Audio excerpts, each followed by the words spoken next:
परिचय। अंकिता, जैसे कि हम पहले भी चर्चा कर चुके हैं कि जंतु परपोषी जीव होते हैं। वे अपना भोजन स्वयं नहीं बना सकते हैं, इसलिए भोजन की तलाश में उन्हें यहाँ वहाँ घूमना पड़ता है। उन्हें साथ ही शरण की खोज में तथा जीवन की अन्य क्रियाओं के लिए भी इधर उधर घूमना पड़ता है। महत्वपूर्ण गतिविधियों की सटीक प्रदर्शन के लिए हर गतिविधि के लिए विभिन्न ऊतक होते हैं।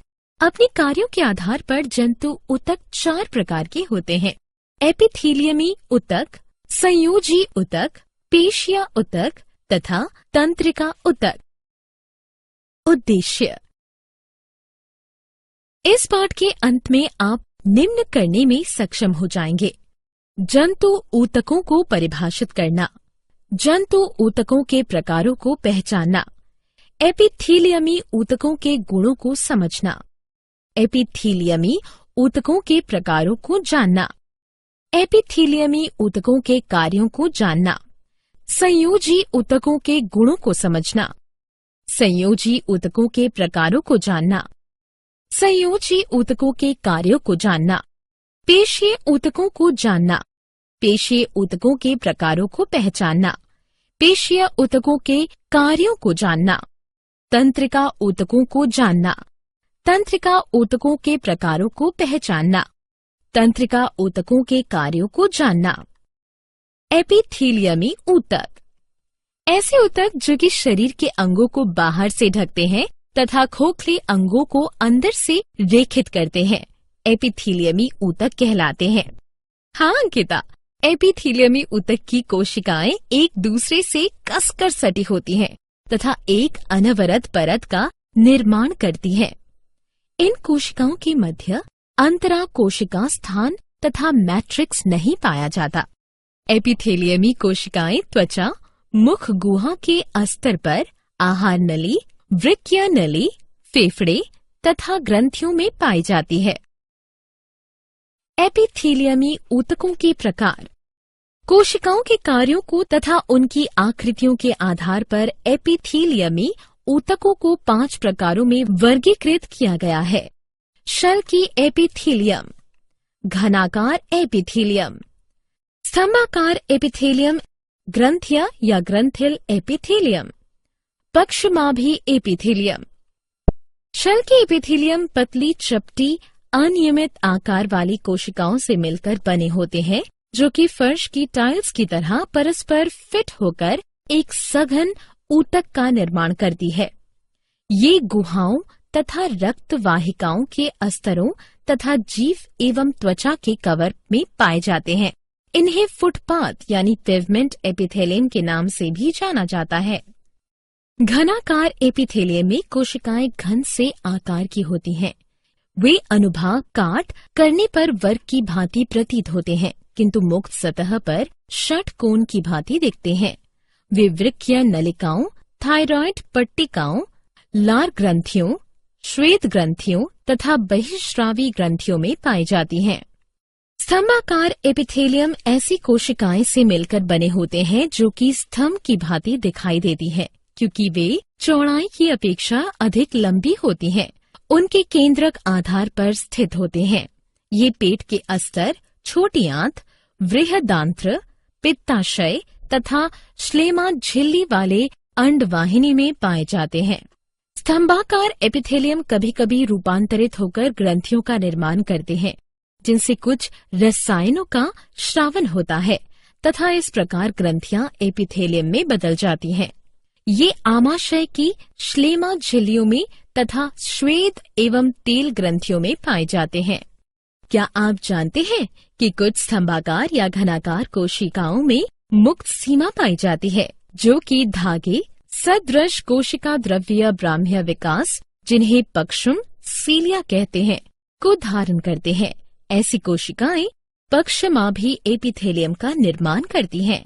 ये शुक्राणु नलिकाओं, श्वास नली, श्वासनियों, वृक्कीय नलिकाओं तथा अंडवाहिनियों में पाई जाती है। एपिथेलियमी ऊतकों के कार्य। शल की एपिथेलियम यांत्रिकों यानी आघातों, रोगाणुओं में प्रवेश तथा रसायनों से शरीर के आंतरिक भागों की रक्षा करता है तथा उन्हें मृत होने से बचाता है। घनाकार एपिथेलियम अवशोषण, उत्सर्जन तथा श्रावण में सहायक होता है। ये यांत्रिक सहायता भी प्रदान करता है। स्तंभाकार एपिथेलियम का मुख्य कार्य अवशोषण तथा श्रावण होता है। ग्रंथीय एपिथेलियम का मुख्य कार्य इन ग्रंथियों से श्रावण करना होता है। पक्षमाभी एपिथेलियम की पक्षमों की गति से ठोस पदार्थों को गुहा द्वारा एक दिशा में चलन होता है। संयोजी उत्तक। संयोजी उत्तक विभिन्न अंगों तथा उनके भागों को परस्पर बांधे रखने का कार्य करते हैं। संयोजी उत्तकों की कोशिकाएं जीवित, एक दूसरे से अलग, कम जुड़ी तथा संख्या में बहुत कम होती है। जैव संदृश अंतराकोशिक पदार्थ जो कि आधात्री मैट्रिक्स कहलाते हैं, संयोजी उत्तक का मुख्य भाग बनाता है। आधात्री की प्रकृति तंतुमय होती है तथा ये अन्य उत्तकों को बांधे रखता है। संयोजी उत्तकों के प्रकार। माधुरी, क्या तुम जानती हो कि जंतुओं में संयोजी उत्तक कितने प्रकार के होते हैं? हाँ, जंतुओं में 5 प्रकार के संयोजी उत्तक पाए जाते हैं। एरियोलर संयोजी उत्तक, सघन नियमित संयोजी उत्तक, वसा यानी एडिपोज संयोजी उत्तक, अस्थिमय कंकाल संयोजी उत्तक और तरल संयोजी उत्तक। एरियोलर संयोजी उत्तक एक ढीला तथा कोशिकीय संयोजी उत्तक होता है। एरियोलर संयोजी उत्तक के आधात्री मैट्रिक्स में श्वेत तथा पीले कोलेजन तंतु पाए जाते हैं। सघन नियमित संयोजी उत्तक में तंतु तथा कोशिकाएं सघन प्रकार से एक क्रम से लगे होते हैं। सघन नियमित संयोजी उत्तक कंडरा तथा स्नायु का मुख्य घटक होता है। वसा यानी एडिपोज संयोजी उत्तक मुख्यतः वसीय कोशिकाओं, जिन्हें एडिपोसाइटिस भी कहते हैं, के गठबंधन से बनता है। वे वशीय कोशिकाएं अंडाकार या गोल होती हैं, जिनमें की वसा की एक बड़ी बूंद होती है। अस्थिमय यानी कंकाल संयोजी उत्तक उपास्थि तथा अस्थि से मिलकर बना होता है, जो कि कशेरुकियों के शरीर का अंत कंकाल का निर्माण करते हैं। तरल संयोजी उत्तक शरीर के विभिन्न भागों को जोड़ता है तथा शरीर में एक नियमितता बनाए रखता है। इसके अंतर्गत रक्त तथा लसिका आते हैं।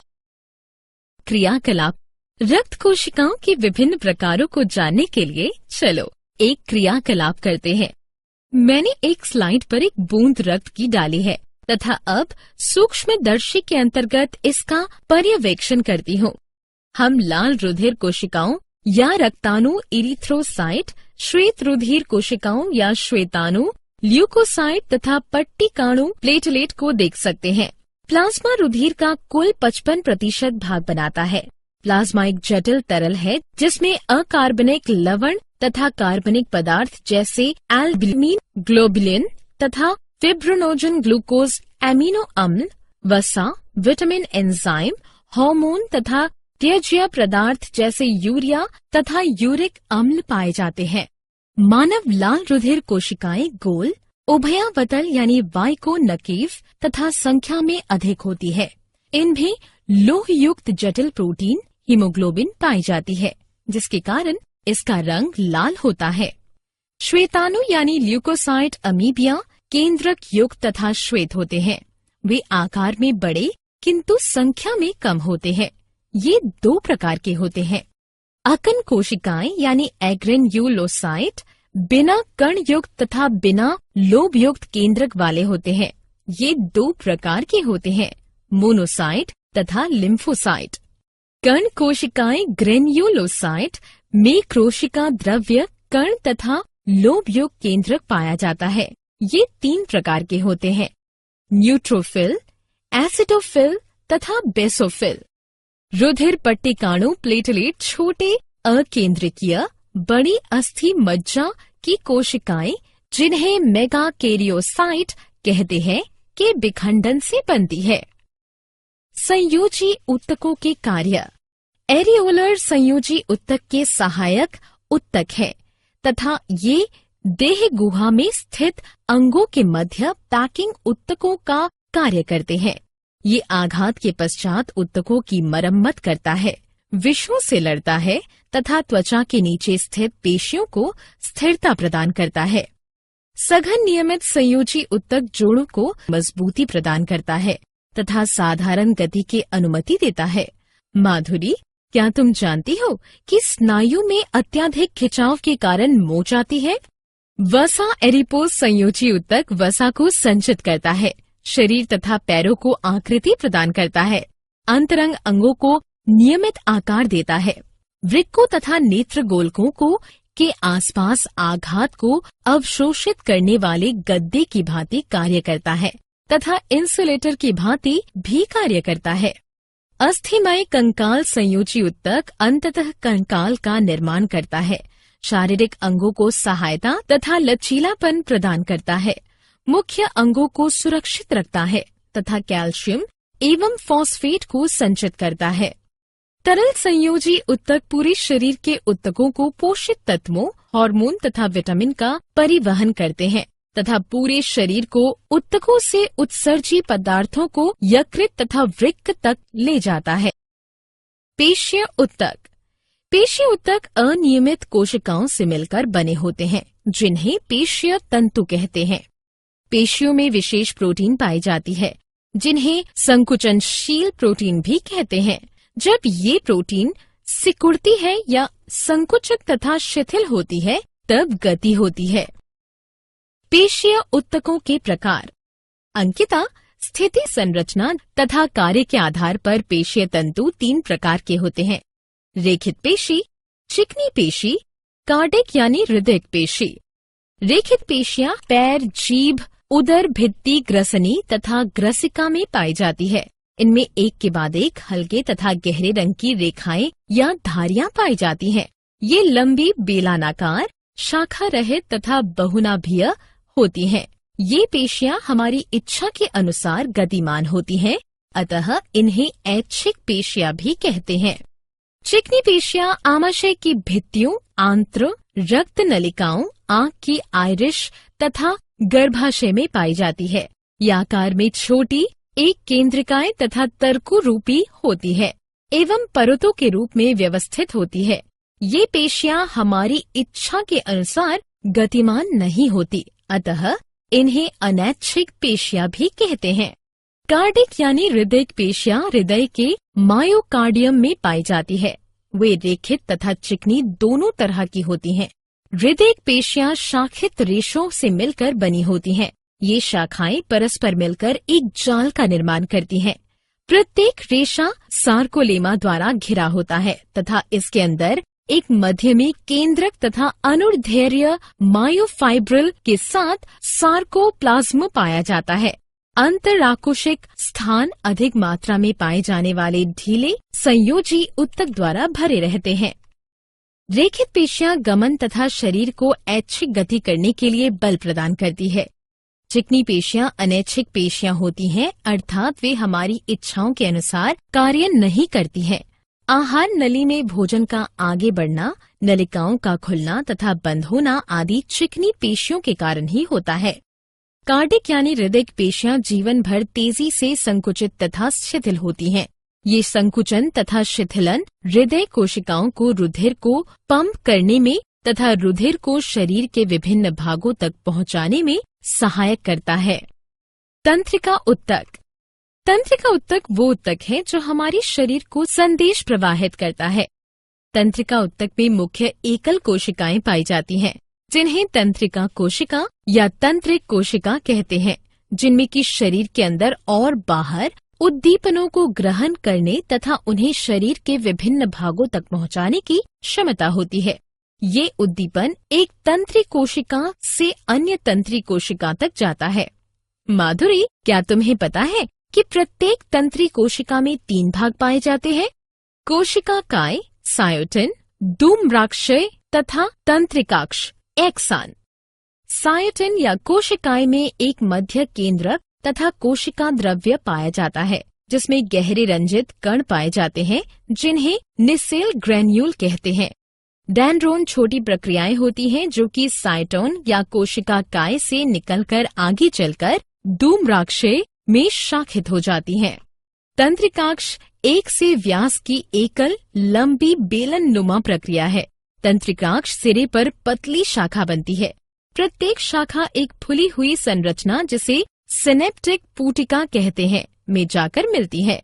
तंत्रिकाक्ष को तंत्रिका तंतु भी कहते हैं। एक एकल तंत्रिका तंतु की लंबाई 1 मीटर होती है। तंत्रिका ऊतकों के कार्य। यह दुम्राक्ष उद्दीपनों को ग्रहण करता है तथा तंत्रिकाक्ष उद्दीपनों को कोशिका काय से दूर ले जाता है। उद्दीपन तंत्रिका कोशिका के तंत्रिकाक्ष के साथ वैद्युत क्रियाकलापों का एक मार्ग होता है। क्या आप जानते हैं जंतुओं में सर्वप्रथम एपिथीलियमी ऊतकों का विकास हुआ था। एपिथीलियमी ऊतक सबसे सरल प्रकार के ऊतक होते हैं।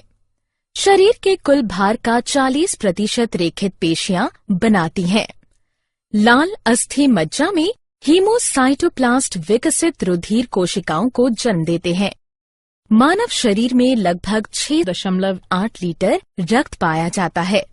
अस्थि शरीर का सबसे कठोर ऊतक है, जबकि रुधिर सबसे मुलायम ऊतक है।